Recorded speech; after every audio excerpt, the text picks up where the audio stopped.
민수기 3장 14절에서 39절입니다. 15절.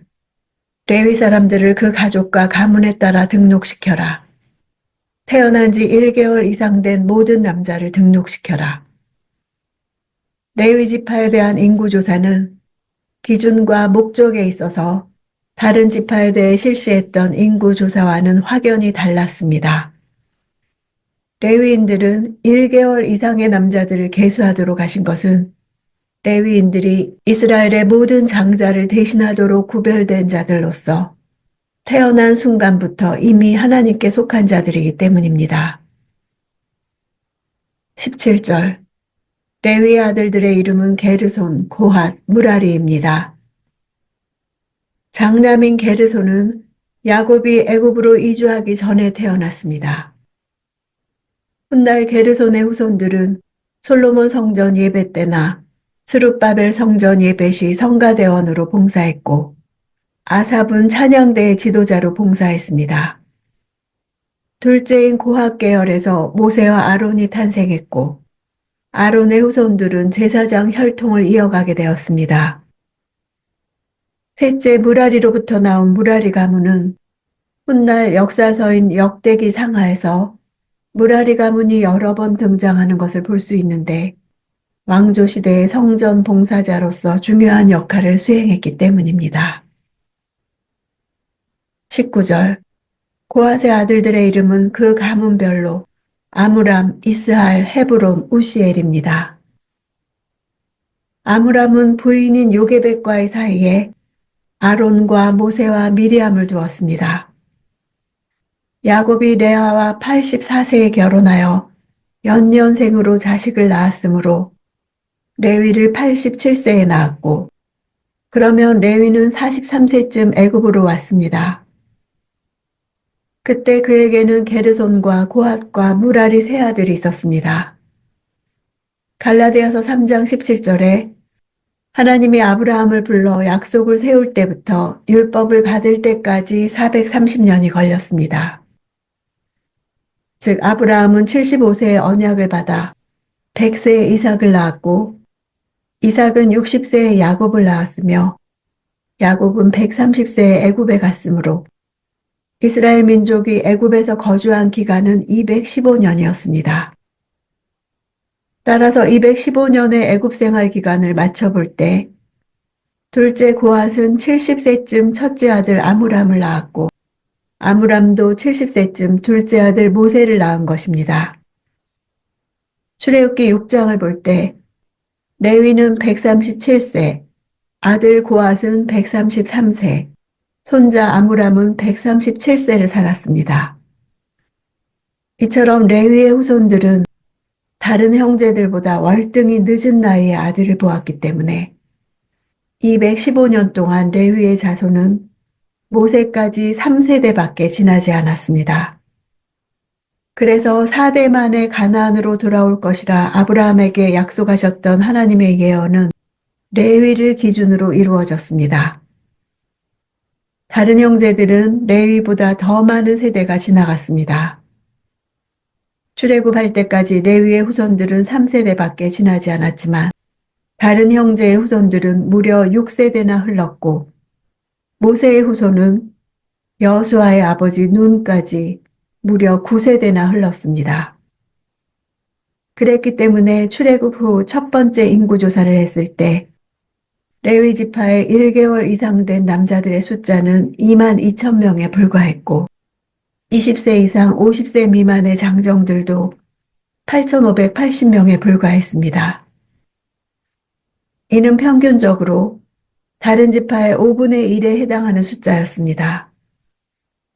시내 광야에서 금송아지 사건이 발생했을 때 레위 지파만 하나님 편에 서서 부모, 형제, 친구를 막론하고 하나님 뜻을 거역한 모든 자를 제거하는 일에 앞장서서 헌신했습니다. 겨우 8천여 명밖에 되지 않은 장정들이 60여만 명의 남자들을 상대하여 일어났던 것입니다. 이것으로 인해 야곱의 저주에서 해방되고 축복을 받게 되었습니다. 25절.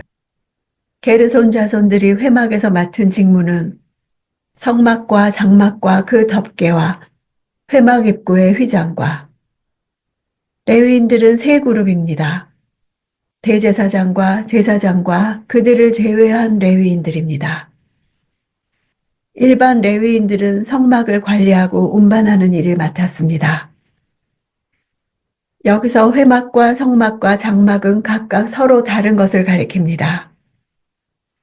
회막은 모임의 장막이란 뜻으로 여호와께서 임재하시는 장소이며 이스라엘 백성들이 하나님을 만나는 장소였습니다.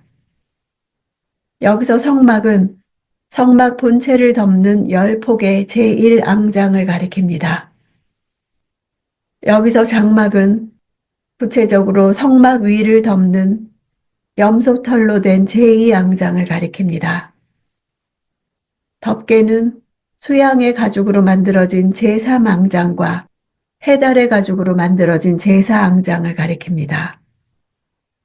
비와 바람 등 외부적인 환경으로부터 성막 자체를 보호하는 지붕 역할을 했습니다. 휘장은 성소를 드나드는 제사장들을 위한 일종의 출입구였습니다. 출입구에 항상 길게 내리뜨리워져 있어 일종의 커튼과 같은 형태를 취하고 있었습니다. 26절. 뜰의 막과 성막과 제단을 둘러싼 뜰 입구의 휘장과 거기에 사용되는 줄과 그에 관계된 모든 일들을 맡아 관리하는 것입니다. 뜰의 막은 성막 바깥에 울타리나 담 역할을 하기 위해 쳐져 있는 세마포장을 가리킵니다. 뜰의 테두리에는 60개의 기둥이 세워져 있었는데 이 기둥들을 중심으로 세마포장이 쳐져 울타리나 담의 역할을 했습니다. 외부에서 성소의 뜰로 들어가는 입구에도 휘장이 있었습니다. 줄은 수양 가죽 덮개인 제3앙장과 해달 가죽 덮개인 4앙장을 기둥의 자밤에 고정시키는 줄을 말합니다. 28절. 태어난 지 1개월 이상 된 사람으로 등록된 남자들의 수는 모두 8,600명이며 이들은 성소의 일을 맡았습니다. 성소는 지성소와 성소를 모두 포함하는 성막 본체를 가리킵니다. 이 부분은 회막 업무 전반에 있어 가장 중요한 부분입니다. 고핫 자손들이 레위의 둘째 아들의 후손임에도 불구하고 다른 형제들의 자손들보다 더 중요한 업무를 맡은 것은 전적인 하나님의 주권적인 선택입니다. 직무에는 거룩의 등급이 있어서 성별의 요구가 등급적이었습니다.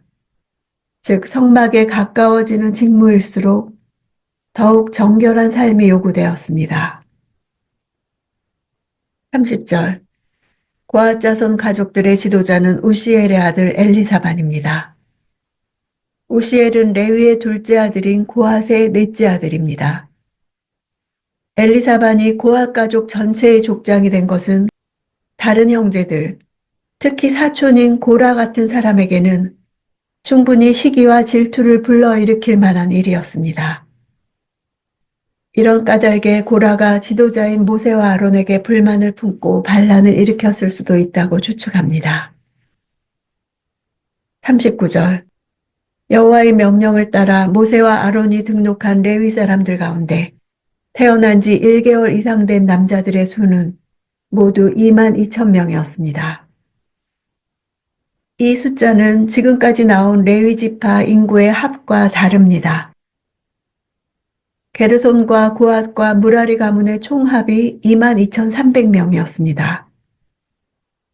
그래서 3을 뜻하는 샬롯이를 6을 뜻하는 쉐시로 잘못 기록했다고 보고 그리스어 역본인 70인역은 무라리 가문을 6,200명이 아니라 6,500명이라고 번역했습니다. 어떤 이들은 고핫 가문이 8,600명이 아니라 8,300명이라고 추측하기도 합니다. 또는 레위 족속 가운데 장자들의 수를 뺀 수라는 견해도 있습니다. 레위는 야곱의 딸 디나 사건으로 저주를 받았으나 이후 하나님의 특별한 직분을 맡게 된 결정적인 사건, 금송아지 사건이 있었습니다. 금송아지 우상 숭배한 자들을 하나님 편에 서서 처단함으로써 저주가 축복으로 반전되었습니다. 후손들이 하나님의 뜻을 따름으로써 영적인 장자로서 오직 하나님의 일을 하는 새로운 사명을 받은 것입니다. 하나님의 은혜와 부르심이 인간의 과거를 넘어선다는 점을 상징적으로 보여줍니다. 우리도 죄로 인한 십자가의 저주가 예수 그리스도의 피로 축복이 되었습니다. 그리고 왕 같은 제사장의 소명이 주어졌습니다. 힘들고 많은 희생이 따르는 소명이지만 거룩한 제사장의 소명을 감당할 때 가문이 살아나는 축복이 있을 것입니다.